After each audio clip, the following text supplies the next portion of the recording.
Dance failed. लड़की हंसती है जब उसकी डेट शांत होने की कोशिश करता है।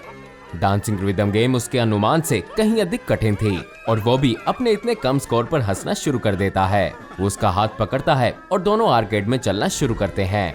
आज रात बिल्कुल भी भीड़ नहीं है और वो दोनों अपनी पसंद के गेम्स खेल सकते हैं। वो कभी पिनबॉल टेबल्स, कभी ड्राइविंग गेम और कभी लाइट गन शूटर्स खेलते हैं।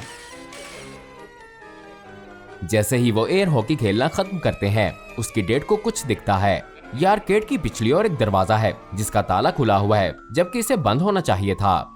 मुझे आश्चर्य है कि वहाँ क्या होगा। वो कहता है, टूटी हुई मशीन्स। हो सकता है कि इनमें बिना टोकन के गेम्स खेल सकते हो या गेम हारने पर भी टिकट यूज ना हो। आओ देखें।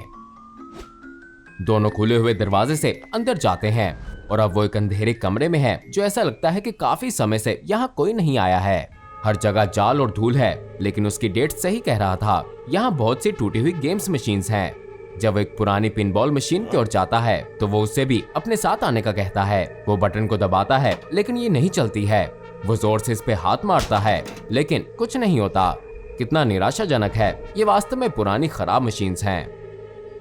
दोनों वापस जाने के लिए मुड़ते हैं क्योंकि अगर उन दोनों को यहाँ किसी ने कुछ करते हुए देख लिया तो बाहर निकाल देंगे।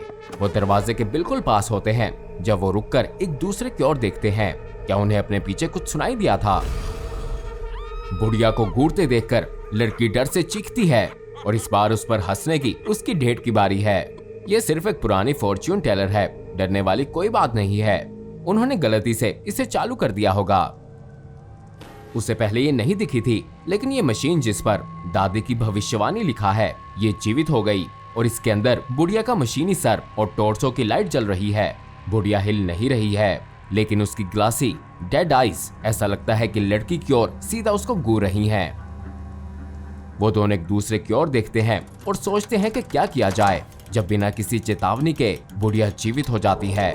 गेट्स की क्लिकिंग और घूमने की आवाज के साथ बुढ़िया गहरी सांस लेती हुई दिखती है, अपना मुंह खोलते और बंद करते हुए और अपने ग्लास कंटेनर में थोड़ा आगे की ओर झुकती है।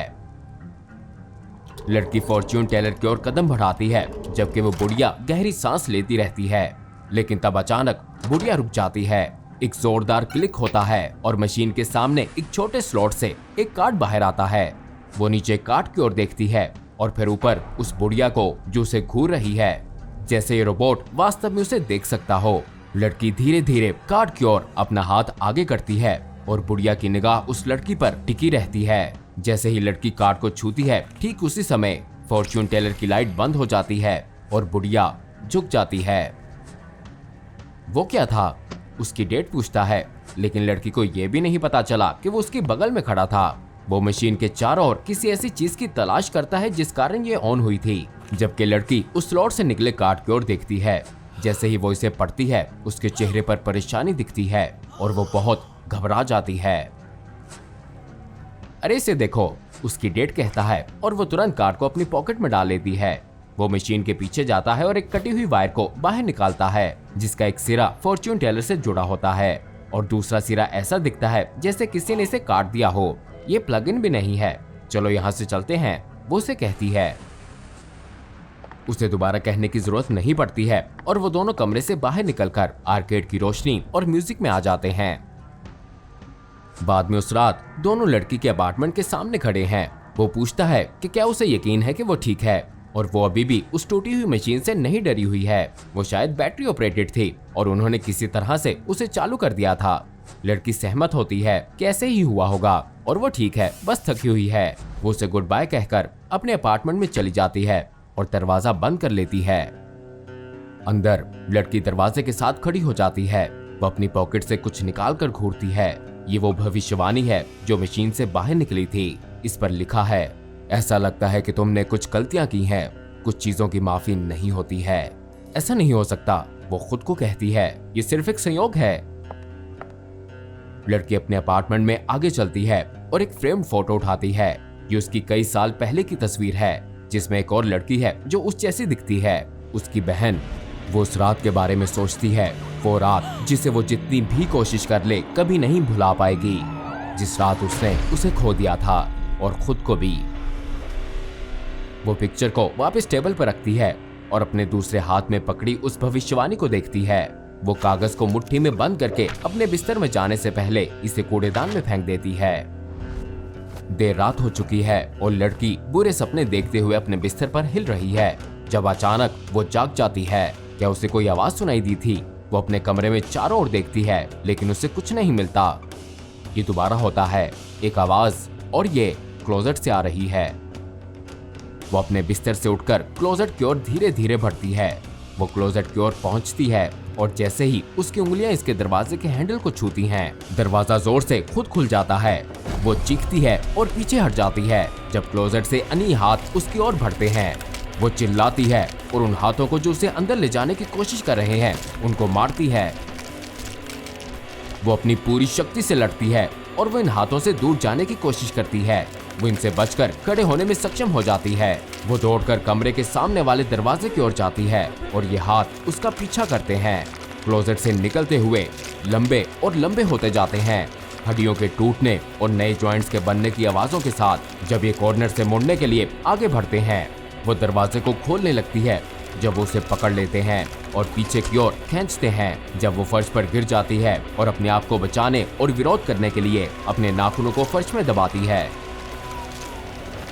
हेलो, क्या तुम जाग रही हो? एक महिला सामने के दरवाजे पर जोर से दस्तक देती है। दरवाजा खोलो, हमारे पास और रिजर्वेशंस भी हैं, तुम्हें अब उठना होगा। महिला फिर से दस्तक देती है लेकिन कोई जवाब नहीं आता है। वो अपनी घड़ी को देखती है और एक गहरी सांस के साथ चाबियों का एक सेट निकालती है। उसे इस दरवाजे की चाबी मिल जाती है और वो दरवाजा खोलती है। हर कोई हमारा इंतजार कर रहा है और मैं उन्हें बताने जा रही हूँ कि हमें इसलिए देर हो रही है क्योंकि तुम। दरवाजा खुलते ही महिला काम जाती है। वो जो देख रही है उसे उस पर विश्वास नहीं होता है। अपार्टमेंट में सामान बिखरा हुआ है, ऐसे जैसे कोई बॉम्ब फटा हो। वो चारों ओर देखती है लेकिन उसकी बेटी का कहीं भी कोई निशान नहीं दिखता है। फिर वो देखती है कि फर्श पर खूनी पंजों के निशान हॉल से होते हुए बेडरूम की ओर जा रहे हैं। वो बेडरूम की ओर भागती है, इसके दरवाजे पर रुकती है और चिल्लाती है। यदि आप कभी भी किसी आर्केड, मिडवे या बोर्डवॉक में गए हैं तो आपका सामना भागे बताने वाली मशीन से जरूर हुआ होगा।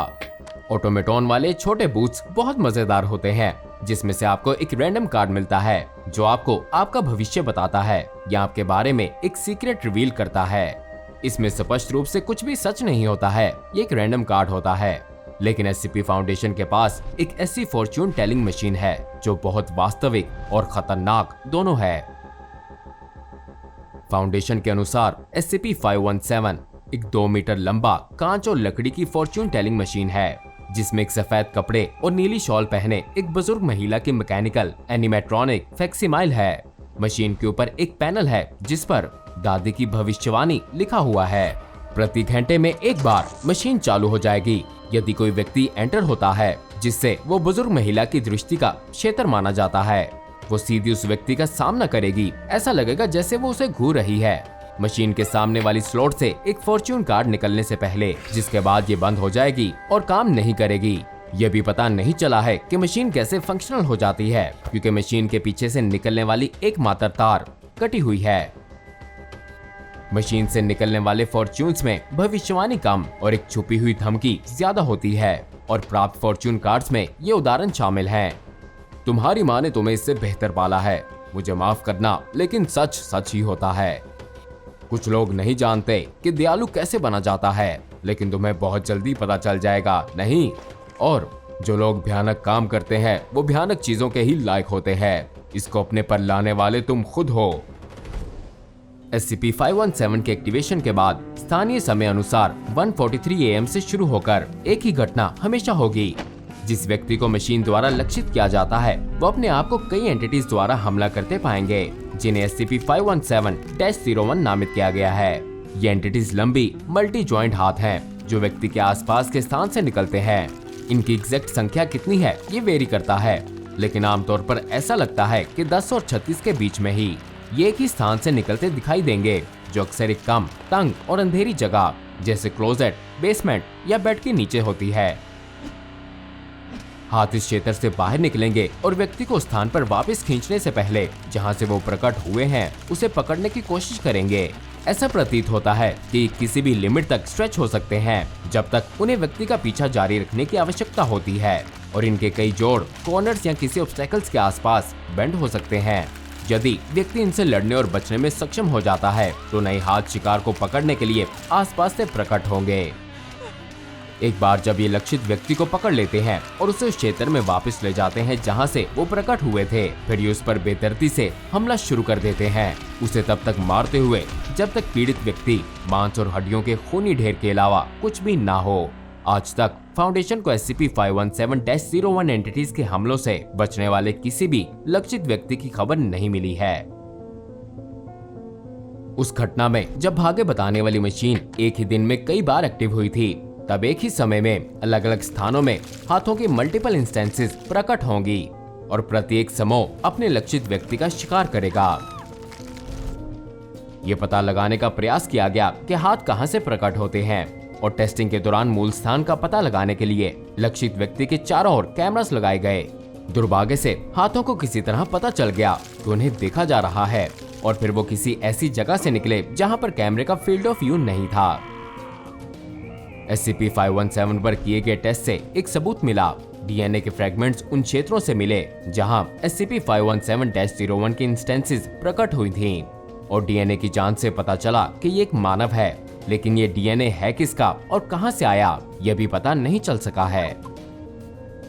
SCP-517 की रिसर्च और कंटेनमेंट काफी कठिन साबित हुई है, जैसे कि एक घटना जिसे 517-1997-M नामित किया गया है, जिसमें फाउंडेशन एजेंट डॉक्टर मील SCP-517 की एक नए कंटेनमेंट लॉकर में ट्रांसपोर्टेशन को सुपरवाइज कर रही थीं, जब अचानक फॉर्च्यून टेलर एक्टिवेट हो गई और ये संदेह हुआ कि डॉक्टर मील अब लक्षित शिकार बन गई हैं। सुरक्षा कर्मियों को सतर्क कर दिया गया और डॉक्टर को SCP-517-01 की इंस्टेंसेस से बचाने के लिए एक डिफेंसिव स्ट्रेटेजी तैयार की गई, जब उन हाथों को रात 1:43 AM पर प्रकट होने की उम्मीद की गई थी। डॉक्टर मील को फाउंडेशन कैफेटेरिया की छत पर एक हेलीकॉप्टर में ले जाया गया और हाथों के प्रकट होने की प्रतीक्षा में कई सुरक्षा कर्मियों को तैनात किया गया। बिल्कुल क्यू पर हाथ कैफेटेरिया के अंदर एक स्टोरेज एरिया से प्रकट हुए और छत की ओर बढ़ने लगे। कैफेटेरिया के अंदर सुरक्षा टीम्स ने हाथों पर गोलियां चलाईं, जिससे इन पर सामान्य मानव हाथों जैसे ही प्रभाव हुआ, लेकिन जल्दी से इन्हें और हाथों से बदल दिया गया। SCP-517-01 की कई इंस्टेंसेस सामने आने लगीं, पार्किंग में गाड़ियों के नीचे से और दूसरे स्टोरेज एरियाज में से, और ओरिजिनल मैनिफेस्टेशन साइट से हाथों के बाहर निकलने की संख्या लगातार बढ़ रही थी। लगभग 100 से अधिक हाथ सुरक्षा टीम्स के खिलाफ लड़ते नहीं दिख रहे थे। उनका फोकस केवल छत की ओर था, जहां डॉक्टर मील थीं। जैसे ही अंगों की बढ़ती मात्रा ने सुरक्षा टीम्स को अपने काबू में कर लिया, वो छत की ओर बढ़े। हेलीकॉप्टर को उड़ान भरने का आदेश दिया गया।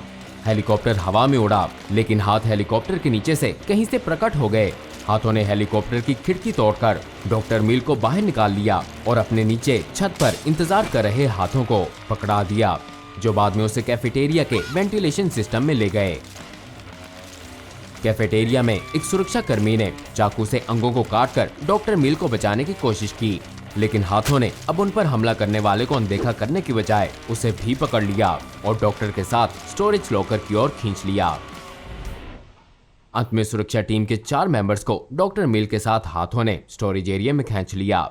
अगली सुबह उनकी रिमेन्स को इकट्ठा किया गया और फाउंडेशन ने अलग अलग अंतिम संस्कार करने के लिए जो बचा था उसे अलग करके आइडेंटिफाई करने की कोशिश की। SCP-517, जिसे सेफ क्लासिफाई किया गया है, को एक डेडिकेटेड कंटेनमेंट सेल में रखा गया है, जो हर समय दरवाजे से दूर है और इसके चारों ओर एक ब्लैक शीट लपेटी गई है। घटना 517-1997-M के बाद साइट डायरेक्टर की रिटर्न परमिशन के बिना ही सभी टेस्ट को रोक दिया गया। हमारा अपने भविष्य में झांकना एक फन एक्टिविटी हो सकती है, तब भी जब आप जानते हैं कि ये सिर्फ विश्वास का खेल है, लेकिन जब आप एक बुजुर्ग ऑटोमेटॉन वाले बूथ से अपना भाग्य देखते हैं, तो आप शायद पाएंगे कि इस बार ग्रैमी आपके भाग्य को वास्तविक रूप से जानती है। अब जाइए और डॉक्टर बॉब की फाइल से एक और video SCP-3998 the wicker witch lives देखें। एक ऐसी एनॉमली जो पहली बार दिखने से नजर नहीं आती है, और सुनिश्चित करें कि आप इस वीडियो को लाइक और चैनल को सब्सक्राइब करना ना भूलें।